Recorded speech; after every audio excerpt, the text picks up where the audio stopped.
Through week one, NFL quarterbacks have thrown for less yards than they ever have in years. In 2024, week one, excluding Monday Night Football, on average, quarterbacks threw for 202 yards.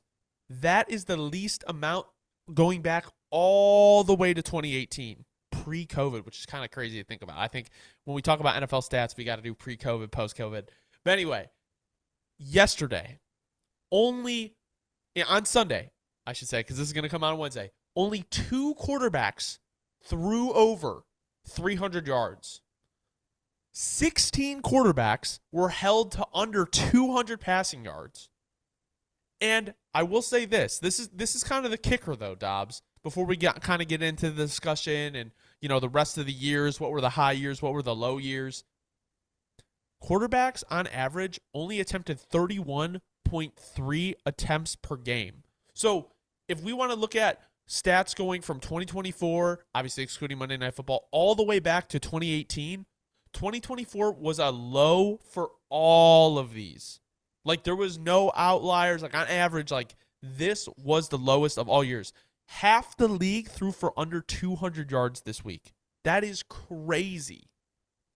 It's absolutely absurd. And I think what we have to discuss here, Hunter, is what do we think attributes to the reality that we're seeing now? And I think you could kind of throw in a few things. But I think the biggest thing that we're seeing, and again, I want to be clear, I don't blame teams for this being the reality of the situation. I don't, because we've seen over the years how you can really set yourself behind the 8 ball in preseason. But I think a lot of teams nowadays, they just don't give their guys really any real reps in preseason. And not to the point of, yeah, okay, you can sit here and say, because I can already see the comments, what do you mean? There's only 2 teams that didn't play their starters in preseason. That number is actually going up relative to the years of prior. But here's the thing, is that most teams that when they're throwing their team out there, and you can see it, this has been the discussion the whole preseason, they're getting reps, but they're not practicing anything that you're actually going to see on game day. It's like the most vanilla concepts in the world. It's more just getting your feet wet. So you're going out there practicing, but the reality of the situation is, Hunter, is that you're not practicing anything you're actually be pulling off on game day, because for 2 reasons. One, you don't want to do anything too crazy on tape, but you also want to put them in a situation where they're going to get injured, like we were just saying. So you want to keep it as vanilla as possible. But I think then the question kind of comes into play of at what point does how do you incorporate your starters into preseason to actually get them ready for week one?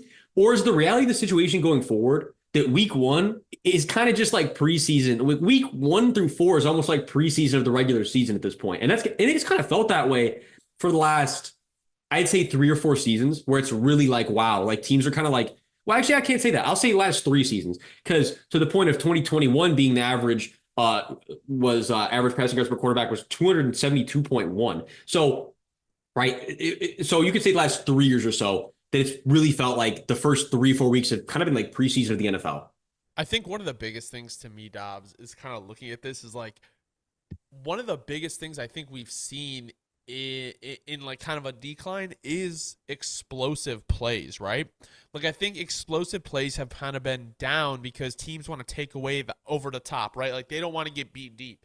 And I think we can kind of see that when we look at the average number of attempts per quarterback going all the way back to 2018 is, it was 38.4 in 2018. Then I'm going to work my way up all the way. 2019 was 39. 2020 was 37. 2021 was 39. 2022 was 38. And then we kind of see a drop off in 2023 with 34. And then this year was 31. So, and then when you look at, quarterbacks held under 200 passing yards, the last time it was in double digits before 2023 was all the way back in 2018. In 2019 and 2020, there was 7. 2021, there was 5. And then 2022, there was 9. So it's kind of you see this decline in all these statistics. And obviously with less attempts, you're going to get less yards. But it's so I guess this is kind of more talking about how defenses have adjusted. But I also think it comes into play, like you said, with the preseason. When these teams are less prepared, you have less chemistry between the starting quarterback and the wide receiver. They've had less time to get it working, to get it going. But I also find it kind of, I don't want to say alarming, but kind of interesting that over 300 passing yards, only 2 quarterbacks did it this year. There has not been less than 5 since, 2023 they had 5, 2022 there was 6, and then 2020 there was 5 again. But it's like in the last 7 years, there's never been less than 5. Like only 2 did it. Like that is kind of crazy, and it doesn't really seem to me like the league has really switched to like if anything, the league seems very pass happy, you know? So it's like it's kind of weird. I don't know. Like I guess our main point in this video is just to show that like week 1 lack of passing yards is kind of to contribute to maybe lack of preparation, and then also the fact of teams trying to take away the pass game as much as they can.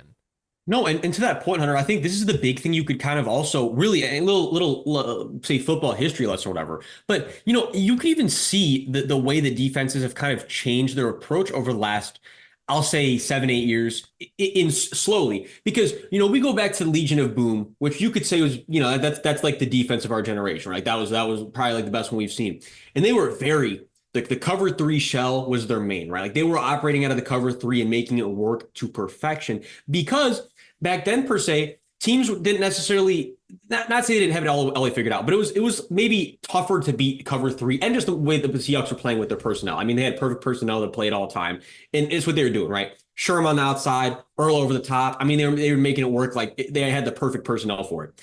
But we've kind of seen this shift where teams have gone away from the cover 3 shell because teams started to figure out how to beat it much easier, much quicker. Right, quick seam balls, seam out. There's a lot of ways you can beat a cover 3, right? But now we've kind of seen the league start to shift into more of a cover 2 to cover 4 to cover 6 shell. And the cover 6 is becoming honestly a lot more popular. Like every single year, the cover 6 you see implemented a lot more through just different means, right? But all in all, I think so. We attribute it to the fact that teams are switching the shells, and again, like you said, it's not necessarily lack of preparation, but I think it's almost like if you're an OC, right? It's so hard to necessarily not to say to keep up with the times, but it is. I mean, every year things switch, and you always, you try to stick to your roots as much as possible, but you have to adapt every single week.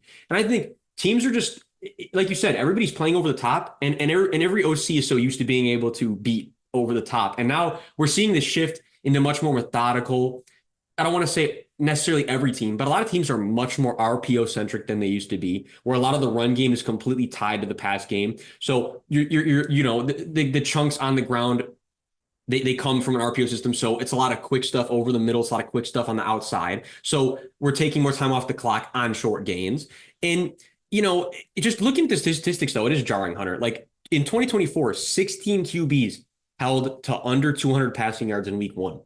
And this just goes back to what I'm saying here is I think defenses are getting a lot more used to how to play the RPO quick game to keep things as right. If you're going to throw the RPO, you're going to throw the shortest option possible. We're going to keep it in front of us as much as possible. And they're loading the box in the sense of, so the run game isn't necessarily able to get going, but on top of that, the pass game, I know I'm kind of like rambling here, but you get what I'm saying, where teams are jamming the RPO game, and then on top of that, they're playing a nice shell behind it where you're not able to go over the top, even if you want to pull out the play action. We're kind of just seeing this transition of D coordinators. I think this is the easiest way to say what I'm trying to say, the long-term version of what I'm trying to say. Defensive coordinators, honestly, right now, seem to be ahead of offensive coordinators in terms of how things are changing. And we see that's just that's the pattern of the league. It's either that the offensive coordinators are ahead of the defensive coordinators or vice versa. And I think now we've really entered an era where teams have got to really start to figure out how to just dominate the 2-4-6 shells and the variations of it. And we will get to that point again, where in about 2 to 3 years, we're sitting here seeing games like the Rams and Chiefs again, where you're like, okay, like we're going to, and sure enough, teams will go to more, whether it be back to more man heavy, back to if cover three buzzes make more of a return. But it's just the endless cycle that we see in the NFL of defenses having to adjust offenses and vice versa. But we're definitely in kind of a defensive era now here, Hunter. Yeah, I mean, I don't want to say anything like for certain, anything concrete, but just kind of looking over at the stats on NFL Pro right now. I'm kind of looking at just kind of the pass yards per game over the last couple years. In terms of just by season. And it just looks like generally that it's been down. Like the passing game has been down. And it's so weird because it's so advertised as like, oh, it's a pass happy league. But the results are not as good as they were in previous years, which is interesting. So I think that's a thing, and let me ask you this, Dobbs, before we can wrap it up, because I think I just wanted to touch on like the quick, kind of look into week one, like what these numbers mean is maybe we're just seeing kind of a downtrend on the pass game, and it peaked, and it's kind of it peaked really high, and now it's swinging back down, and obviously the league works in cycles, so we may see a ton of run heavy teams. I mean, they hired Jim Harbaugh to be the Los Angeles Chargers. Like there's no one really more run heavy than him in the combo of him and Greg Roman. So maybe we start to see this big uptick in running teams, and then there's these passing teams that develop this new scheme and are beating defenses, and then we're going to see the cycle all over again. But I think maybe this is a year where the league kind of struggles passing, and then maybe we see that as a trend because it has been kind of going down in these last 7 years. Wait, Henry, are you telling me that we're gonna see a little bit more power football this year? We're gonna see just grown men throwing bodies to the line of scrimmage? We're gonna see wishbone offense, I formation, jumbo sets. Like that's all we're gonna see. And to that point, Hunter, honestly, just a little like a side note. I know we're kind of like being funny, but it's true. There was, I mean, you do the all 22. Again, I haven't gotten every single game yet, but a lot of teams are really implementing I-form a lot this year. Whereas even teams that didn't really used to implement it a lot, I'm seeing a lot of I-form this year. I think, Hunter, I think you're onto something. I think the power of football, is it all the way back? You love to see it. I remember when Nagy was the head coach of the Bears, and in 2018, he was they were the 21st ranked team in pass game, or in yards per game passing. In 2019, they were 25th, and in 2020, they were probably 20. So basically, probably like never above like 20, if higher at all. And there was a quote that he said in the press conference. And they said, basically talk about run sets. And he's like, I didn't come here to run the I formation.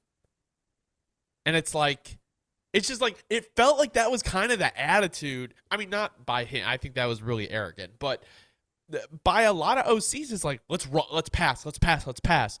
But we know it's so hard to get the pass game going if you can't get the run game going. And we saw Sean McVay struggle with that a lot. When they couldn't get the run game going, their pass game kind of died, even though he is like one of the best offensive minds in football. Like the run formation, before there was the pass in football, there was the run. There was a time where passing the ball forward was never a thing. It was like Army football all the time. Yeah. So it's like, I guess my thing is, a lot of these teams have gotten away from what the basics of football are in terms of being so pass heavy, where it's like we may have reached a peak where like they broke the fundamentals of the game, and it's now we have to go back to the start to even see the pass game. I mean, the pass game is still electric. Don't get me wrong. There's certain teams that can do it, but just kind of my final point is like I think we're going to see some teams going back to basics, and it could rejuvenate the pass game, honestly. No, yeah, I think that's spot on. That's exactly what we're seeing here, Hunter. I think we kind of took the magnifying glass straight to the source on this one, honestly. Yeah. So thank you guys so much for watching. If you don't know ball, want to know ball, be sure to subscribe, leave a like, let us know in the comments what you thought of week one and what you think of the pass game. Also, let us know if there's anything you guys want us to look into next week. We're going to try to do like an analytical video every week. So this was we saw a tweet where it was like the average yards per quarterback, I want to say, through just the afternoon slate was like 185, and I was like, wow, that looks like every Bears quarterback ever. So I was like, let's look into this if more of the league is struggling. So thank you guys. Have a great rest of your day.